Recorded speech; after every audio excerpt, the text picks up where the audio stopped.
Free fair election হওয়ার জন্য যেসব শর্তগুলো সেই বিষয়গুলো নিয়ে আলোচনা হয়েছে আমাদের।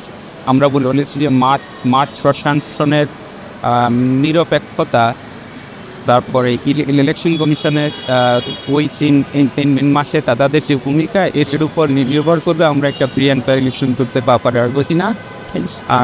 আমরা আমাদের তরফ থেকে আমরা বলেছি যে ইলেকশন কমিশনের এখন পর্যন্ত এনসিপির সাথে যে ধরনের কার্যকলাপ এবং আচরণ আমরা খুবই আশাবাদী নই, বাট আমরা এখনও বেনিফিট অফ দ্য ডাউট দিতে চাই যে তারা আসলে একটা সত্যিকারের ফ্রি অ্যান্ড ফেয়ার ইলেকশন করার জন্য ওরা সত্যিকার অর্থে নিরপেক্ষভাবে কাজ করবে, কোনো দলের পক্ষে কাজ করবে না, এবং এনসিপি এবং অন্যান্য সব দলকে তারা সমান দৃষ্টিতে দেখবে এবং আমাদের সিম্বল নিয়ে যে অনাহূত একটা বিতর্ক সেইটার খুব শিগগিরই সমাধান হবে। এই বিষয়গুলো আমরা বলেছি।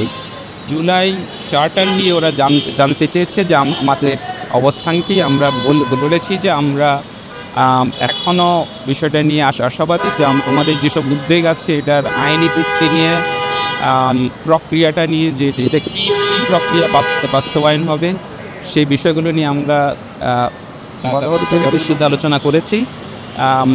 আমাদের কাছে মনে হয়েছে যে ওরাও কনভিন্স যে না, আমরা জুলাই চার্টার নিয়ে আমাদের একটা অবস্থান আছে, দিয়ে অ্যাপ্রিসিয়েটেড ইট।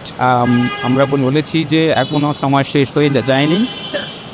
আমরা বিশ্বাস করি যে আলোচনার মাধ্যমে এবং সরকার থেকে যথাযথ পদক্ষেপের মাধ্যমে আমরা একটা সুস্থ সমাধানে আসতে পারবো চার্টার নিয়ে।